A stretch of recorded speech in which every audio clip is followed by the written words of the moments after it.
ప్రభు ఘనమైన నామమునకు మహిమ కలుగునుగాక. మన ప్రభువును రక్షకుడునునైన యేసుక్రీస్తుల వారి యొక్క ప్రశస్తమైన నామమునకే మహిమ ఘనత ప్రభావములు యుగ యుగములకు కలుగునుగాక. సర్వాధికారి అయిన దేవుడు ఆయన గొప్ప కనికరమును బట్టి మరొక శ్రేష్టమైన శుభదినములో దేవుని విలువైన మాటలు మనము ధ్యానము చేయుటకు ప్రభువు మనకిచ్చిన ఈ గొప్ప సదవకాశమును బట్టి దేవాది దేవునికి మనము ఎంతగానో కృతజ్ఞతాస్తుతులు చెల్లించవలసిన వారుగా ఉన్నాం.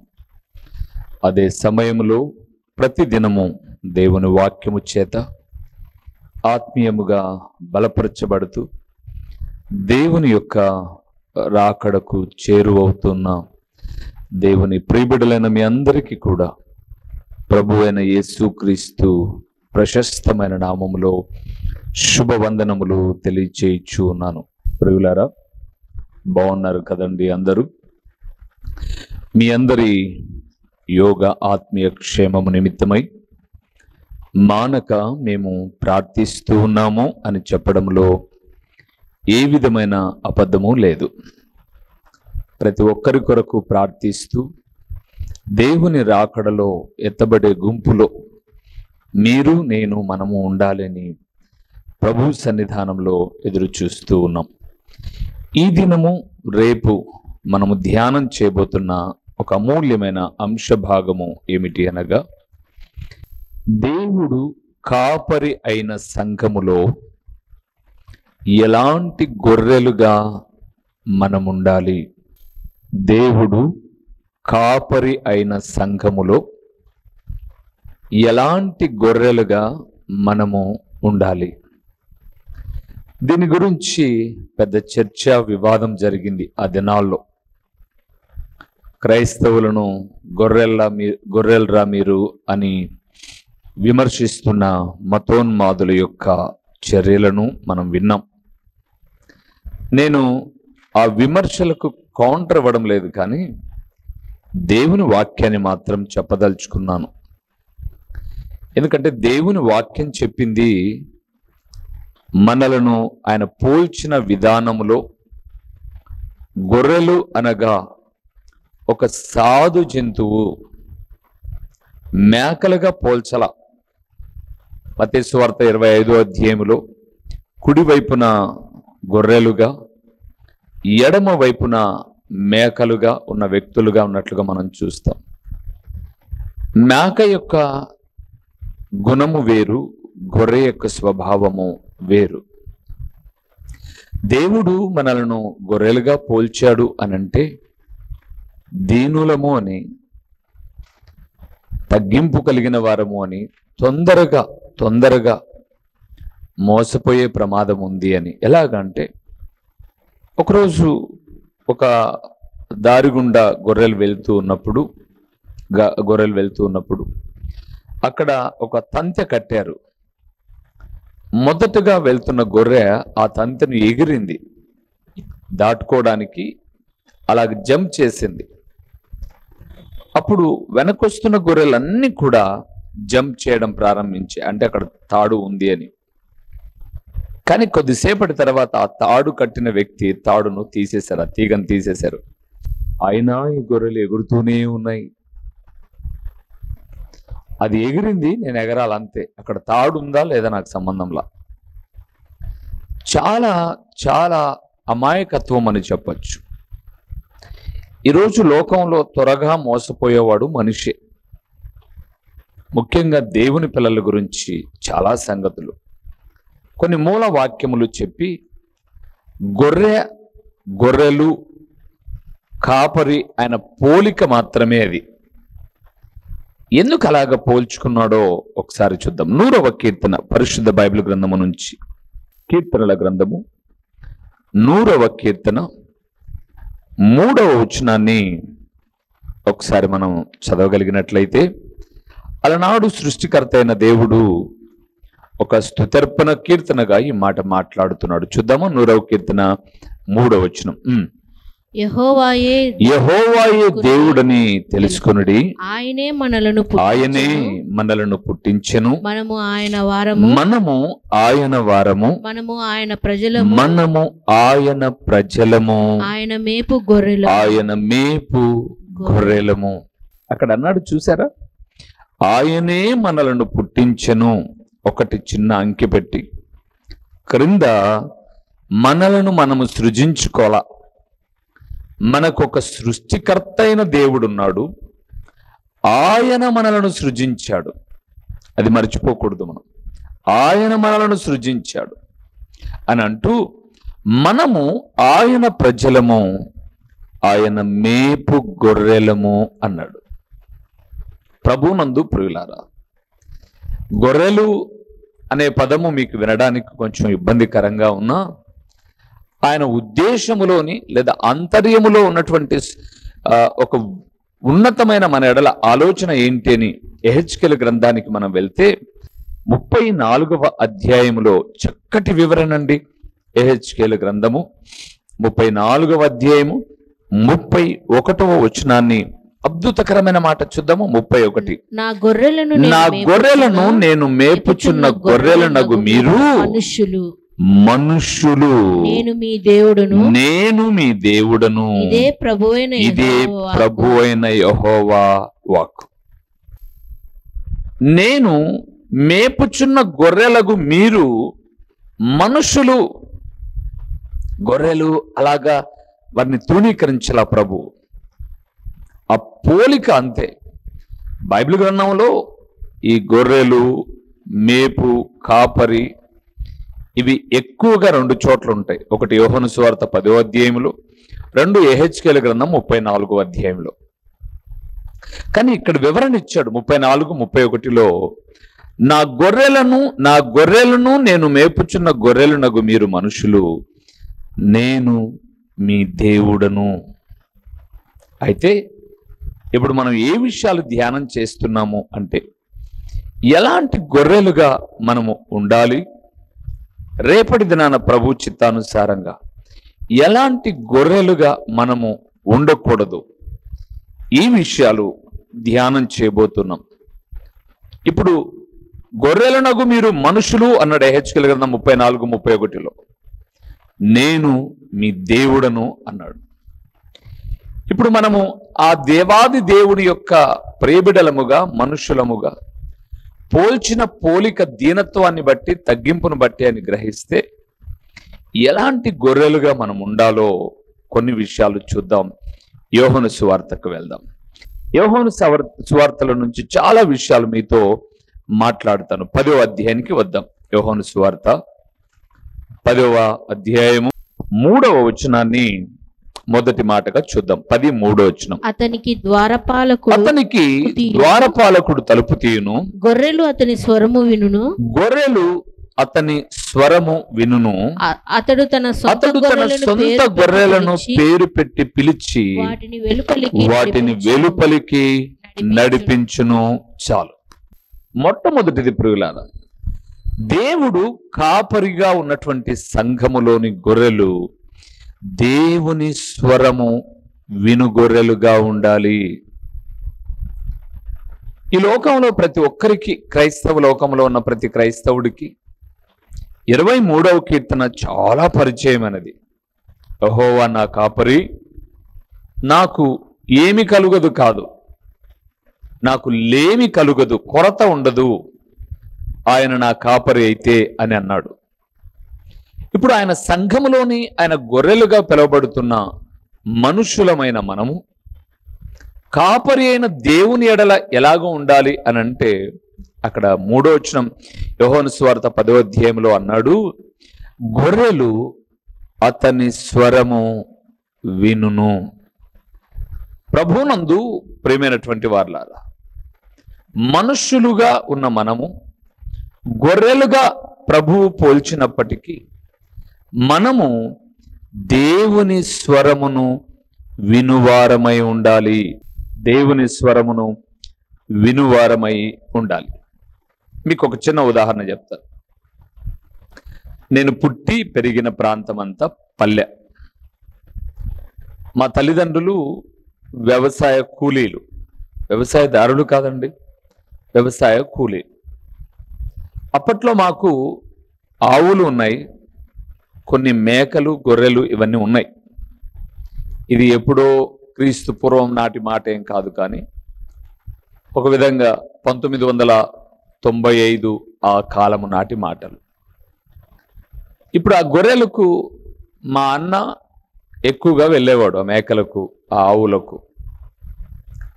ఈయన ఎప్పుడైనా సరే ఉదయకాలం పూటన ఆ గొర్రెలన్నీ ఆ దొడ్డిలో ఉన్నప్పుడు ఆ తలుపు తీయడానికి ముందుగా అక్కడికి వచ్చి వాటికి పేర్లు పెట్టేవాడు. కొన్ని అదని ఇదని, ఏదో బోడి మేక, ఆ మేక, ఈ మేక అని. మా అన్నలు పిలిస్తే టక్కన అవి లేసేవి. నేను హాస్టల్లో చదువుకుంటూ ఉన్నప్పుడు, నేను సెలవులకు వచ్చినప్పుడు నేను కూడా అదే పేరుతో వెళ్ళి పిలిచేవాడిని ఆ మేకలను. అవి స్పందించేవి కాదు. ఎందుకంటే కాపరిగా ఉన్నటువంటి తను ఆ మేపడానికి వెళ్ళేటప్పుడు, ఆ తోటల మధ్య గుండా వెళ్ళేటప్పుడు ఆ చెట్ల యొక్క ఆకులను నరికి వాటికి తినిపించడం, అవి లోపల ఉన్నప్పుడు సాయంకాల పూట కొంచెం మేత తెచ్చి వేయడం, అతని స్వరము అవి గుర్తించేయి. అందుకే చాలాసార్లు ఆ నడిపించేటటువంటి మా నాన్న కానీ మా అన్న కానీ ముందు వెళ్తే ఇవన్నీ వెనకబడితే వచ్చేవి అంతే. కాపరి స్వరము మూగ జీవాలుగా ఉన్నటువంటి ఒక మేకలో, గొర్రెలో, ఆవులో గుర్తుపడితే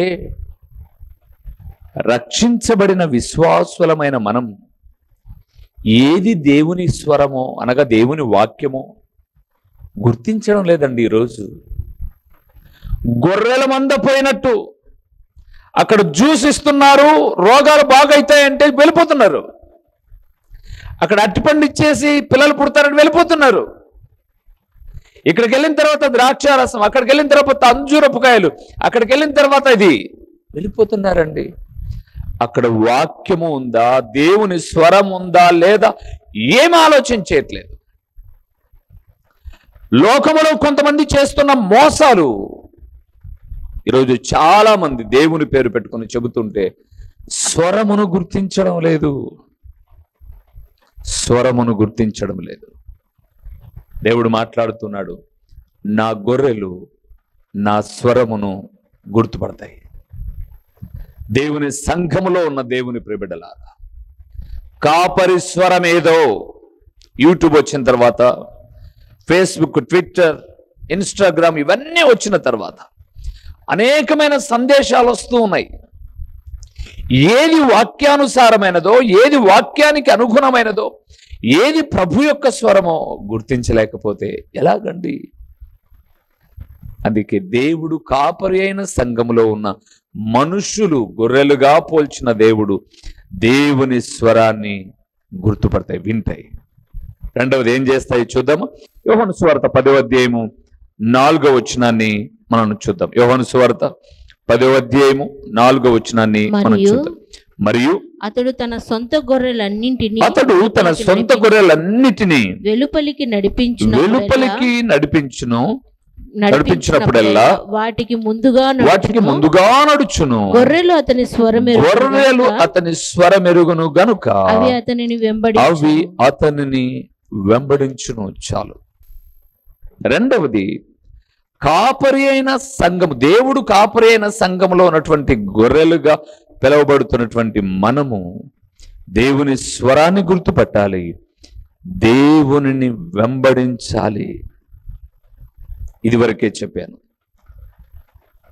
నా సోదరులు అలాగ ముందు వెళ్తూ ఉంటే అవి వెనకమ్మడితే వెళ్ళిపోయాయి. నేను వెళ్తే పోవవి. ఈరోజు కాపరిని వెంబడించేటటువంటి గొర్రెలుగా, మరలా ఒక మాట చెప్తాను, కాపరి అనగానే మమ్మల్ని మాత్రమే చూడొద్దు సుమా, జాగ్రత్త, మమ్మల్ని చూడొద్దు. మీరు దేవునిని వెంబడించాలి. దేవుని వాక్య స్వరాన్ని గుర్తుపట్టినప్పుడు దేవునిని వెంబడించాలి. బైబిల్ గ్రంథంలో మనం చూస్తున్నప్పుడు యోహాను సువార్త 6వ అధ్యాయము 56 నుంచి 62 వరకు చూస్తే యేసుప్రభుల వారు ఒక మాట చెప్పాడు, నా శరీరము తిని నా రక్తము త్రాగువాడే నిత్య జీవము గలవాడు, అంత్య దినమున నేను వారిని లేపుదును అని అంటాడు. అక్కడున్న శిష్యులు కొంతమంది అన్నారు, ఇది కఠినమైన బోధ, ఇది కఠినమైన బోధ. ఏంటినా శరీరం తినమంటాడు, రక్తం త్రాగమంటాడు, ఎలాగ తింటాం ఇతని శరీరాన్ని మనం అని చాలామంది వెంబడించుకోకుండా వెనక్కి వెళ్ళిపోయారు. ప్రభు అడుగుతాడు, పేతురు, యోహాను, యాకోబు, నా ప్రియమైనటువంటి నా అంతరంగానికి దగ్గరగా ఉన్న శిష్యులారా, మీరు కూడా వెళ్ళిపోవాలని ఉన్నారా? పోండి. మీరు కూడా వెళ్ళిపోవాలని ఉన్నారా? పేతురు అంటాడు, ఎక్కడికి వెళ్తాం ప్రభువా? నిత్య జీవపు మాటలు చెప్పే దేవుడవు, నిన్ను వెంబడించకుండా మేము ఎక్కడికి వెళ్తాం? నిన్ను వెంబడిస్తాం, మీ అడుగు జాడలలో మేము నడుస్తాం ప్రభువా. అది కఠినమైన బోధైనా, మీరు హెచ్చరించే మాట ఏదైనప్పటికీ మిమ్ములను మేము వెంబడిస్తాం. ప్రభునందు ప్రియులారా, ఒక్కొక్కసారి కాపరి ఆయన దేవుడు దారి తొలగిపోతున్నప్పుడు దెబ్బ వేస్తాడు కదండి.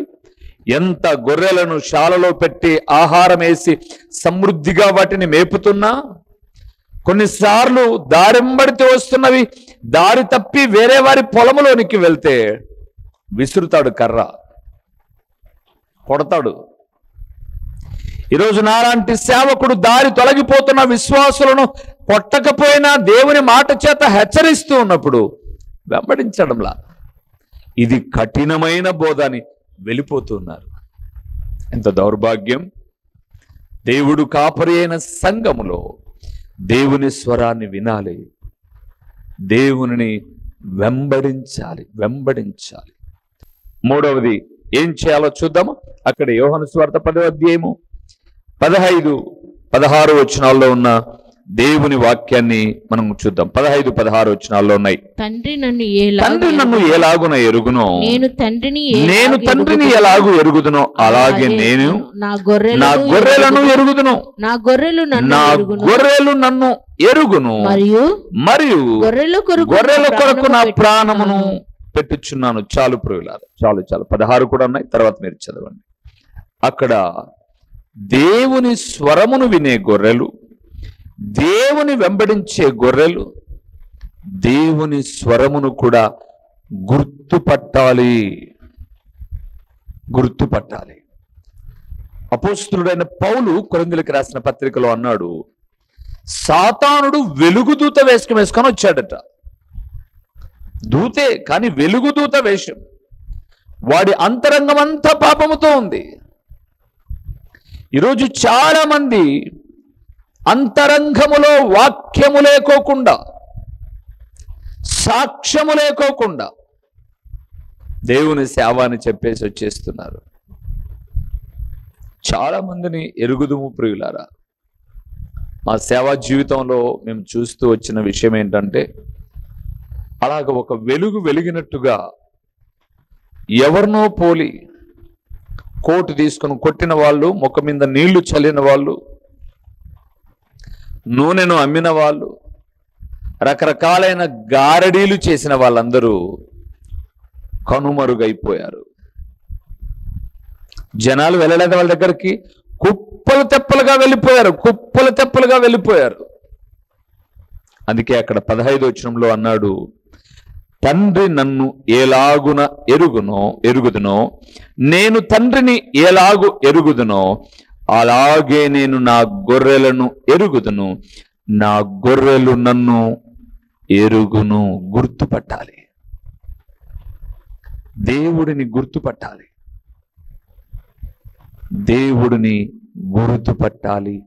దేవుని స్వరమును గుర్తుపట్టాలి.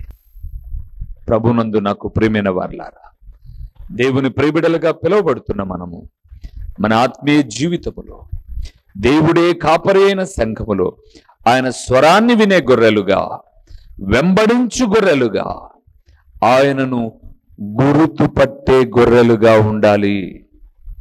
గుర్తుపట్టాలి. మనం తొందరపాటుతో వెళ్ళిపోకూడదు, ఎటు పడితే అటు గుర్తుపట్టాలి. ఈరోజు దేవుని ప్రియబిడలముగా మనం ఎలాగున్నామో ఆలోచన చేద్దాం. ఇంకొక మాట కూడా చెప్పి ముగిస్తాను ప్రియులారా. మత్తయి రాసిన సువార్త 25వ అధ్యాయము 33వ వచనాన్ని ఒకసారి మనం చూద్దాము. మత్తయి రాసిన సువార్త 25వ అధ్యాయము 33వ వచనము. తన కుడివైపున గొర్రెలను, చూసారా, తన కుడి వైపున గొర్రెలను, ఎడమ వైపున మేకలను నిలవబెట్టును. చాలు. కుడి వైపున ఉండే గొర్రెలుగా ఏంటి? 34వ వచనం చూస్తే, నా తండ్రి చేత ఆశీర్వదించబడిన వారలారా, లోకము పుట్టినది మొదలుకొని ఇప్పటిదాకా మీ కొరకై సిద్ధపరిచినవి మీరు స్వతంత్రించుకోవడానికి రండి. ఎవరైతే దేవుని స్వరాన్ని గుర్తుపడతారో, ఎవరైతే దేవుని వెంబడిస్తారో, ఎవరైతే దేవుని గుర్తుపడతారో, తండ్రి కుమారుని గుర్తుపట్టినట్టుగా కుమారుడైన దేవుణ్ణి సంఘమైనటువంటి మనము గుర్తుపడతామో, అప్పుడు మనము కుడివైపున ఉండే గొర్రెలముగా. మీకు తెలుసు ప్రియులారా, ఎవరైనా ఏదైనా వస్తువు ఇచ్చినా, లేదా ఎవరికైనా మీరు ఏదైనా ఇవ్వాలన్నా మీ పిల్లలకి ఏం చెప్తారు? రే యూజ్ రైట్ హ్యాండ్ అంటారు. రే కుడి చేతి వాడరా, ఎడం చేతి ఇవ్వకూడదు, ఎడం చేతి తీసుకు. ఏమండి, రెండు చేతులు సమానమేగా, రెండు చేతులు సమానమే. ఒక విశిష్టత, ఒక ప్రత్యేకత కుడి హస్తానికి ఉంది కదండి. సో అందుకే దేవుడు అంటున్నాడు, గొర్రెలుగా మీరు నా కుడి వైపున ఉండాలి. దేవుడి ఆలోచన. దేవుని సంఘములో మనం ఉన్నప్పుడు, అది కూడా ఆయన స్వరము వింటూ, ఆయనను వెంబడిస్తూ, ఆయనను గుర్తుపడుతూ ఉన్నప్పుడు, కుడి వైపున ఉన్న మనము తండ్రి చేత ఆశీర్వదించబడిన వారముగా, మన కొరకై సిద్ధపరిచిన పరలోకమును మనం స్వతంత్రించుకుంటాం. అందుకే మనం ఎలాంటి గొర్రెలుగా ఉండాలంటే, కుడివైపున ఉండే గొర్రెలుగా. దేవుని బిడ్డలారా, ఈ వాక్యం వింటున్న ఆత్మీయులారా, గొర్రెలు అనగానే లోకంలో ఉన్నటువంటి వ్యక్తులకు మీరు గొర్రెలురా అంటున్నాడు. చులకన భావంగా చూస్తున్నారు. నా దేవుడు చులకన భావంగా చూడలేదు, కానీ పరలోకము నీకు ఇవ్వడానికి, కుడివైపున నేను నిలవబెట్టుకోవడానికి, నీ స్వభావము తగ్గింపు కలిగినది, నీ స్వభావము దీనత్వముతో కూడినది, నీవు కాపరిని గుర్తుపట్టడమే కాకోకుండా మౌనము కలిగి. మీరు చూడండి, ఏ శాలలోనైనా మేకలు అరుస్తాయి, కానీ గొర్రెలు అరిసేది తక్కువ. అందుకే ఈరోజు లోకంలో చూస్తున్నప్పుడు మత ఛాందస్సువాదులుగా రకరకాలుగా పెట్టరేగిపోయి కేకలు వేస్తున్న ప్రతి ఒక్కరెవరో మీకు తెలుసు. పోరాడే సత్తా, ఎదుర్కొనే ధైర్యం ఉన్న, మౌనం వహిస్తున్నది ఎవరో తెలుసు. గొర్రెలు అని తక్కువ అంచనా వేస్తున్నారేమో. ఒకానొక దినాన మన భారత ప్రధానమంత్రి అయినటువంటి శ్రీ జవహర్లాల్ నెహ్రూ గారు తన కుమార్తె అయిన ఇందిరాగాంధీతో చెప్పబడిన మాట ఏంటో తెలుసా? చరిత్ర పుటలలోనికి వెళ్ళండి. అమ్మా, క్రైస్తవులు నిద్రించుచున్న సింహాలు, అవి ఏమనవులే అని అనుకుంటున్నారేమో. ఆ గొర్రెల తరపున పోరాడగలిగిన యూదా గోత్రపు సింహమైన నా ప్రభు అయిన యేసుక్రీస్తు మధ్యాకాశములోనికి వచ్చినప్పుడు, ఇదిగో హింసించిన వారు, దూషించిన వారు, ద్వేషించిన వారు, ఆయనను హేళన చేసిన వారు, ఆయన బిడ్డలను రకరకాలుగా బాధించిన వారు రొమ్ము కొట్టుకొని తల్లడిల్లే రోజు ఉంది సుమా. జాగ్రత్త ప్రియులారా. ఎందుకంటే పోరాడువాడు నా ప్రభు అయిన యేసుక్రీస్తు. ఆయన కూడా ప్రారంభ దినాలలో యూదా గోత్రపు సింహముగా రాలే, గొర్రె పిల్లగానే వచ్చాడు.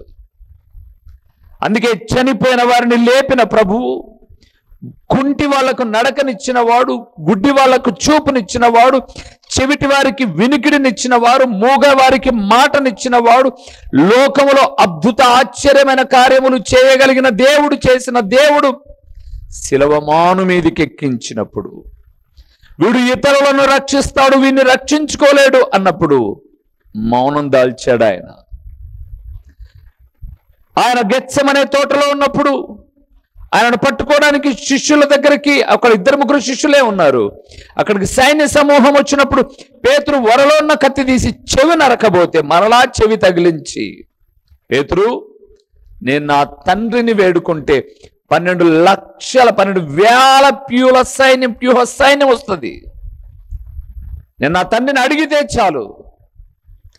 హిజ్కియా కాలంలో ఒక్క దూత వెళ్ళి సన్హెరేబు అష్షూరు యొక్క దండులో 185,000 మందిని చంపితే నా ప్రభువు వేడుకుంటే వచ్చే దూతలు భూమి మీద ఉన్న సర్వమానవాళిని తుడిచిపెట్టగలవు.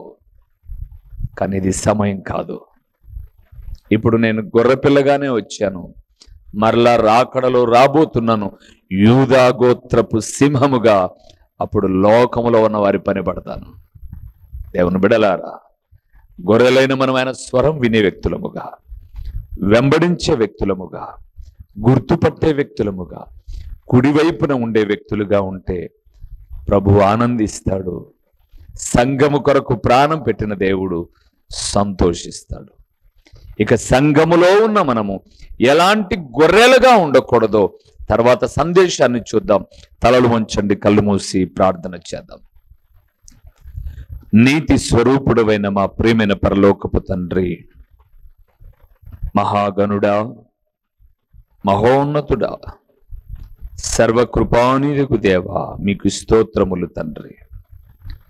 గొర్రెలు అనగానే చాతగానివి కాదు, కానీ మాకు మీరు ఇచ్చిన ఆధిక్యత, దీనత్వం, ఎందుకంటే మీరు కూడా మొదటి రాకడలో అలాగే వచ్చారు కాబట్టి. కావున సంఘములోని గొర్రెలుగా ఉన్న మేము ఎలాగ ఉండాలో తెలుసుకున్నాం, ఎలాగ ఉండకూడదో కూడా మేము తెలుసుకోవడానికి మీ ఆత్మ సహాయాన్ని, మీ స్వరాన్ని మీరు వినిపించండి. ప్రకటించిన ఈ పరలోకపు సంగతులు వ్యర్థముగా పోకుండా సారవంతమైన నేలను పడిన విత్తనము వలె 30దంతలుగా 60దంతలుగా 100అంతలుగా ఫలింపచేసి మీ ఘననామానికి మహిమ, ఘనత, ప్రభావములు మీరు కలుగు చేసుకునమని ఎంతైనా నమ్మదగిన దేవుడవైన మీకు స్తుతులు చెల్లించుకుంటూ యేసు నామములో అడిగి పొంది ఉన్నాము తండ్రి. ఆమేన్. మా చిరునామా దైవజనుడు బ్రదర్ ఓ రూబేన్ గారు, క్రీస్తు ప్రార్థనా మందిరం, డోర్ నెంబర్ 1-10-386, నగరిగుట్ట, పులివెందుల, కడప జిల్లా. మీ ప్రార్థనా అవసరాల కొరకై సెల్ నంబర్ 9989067409.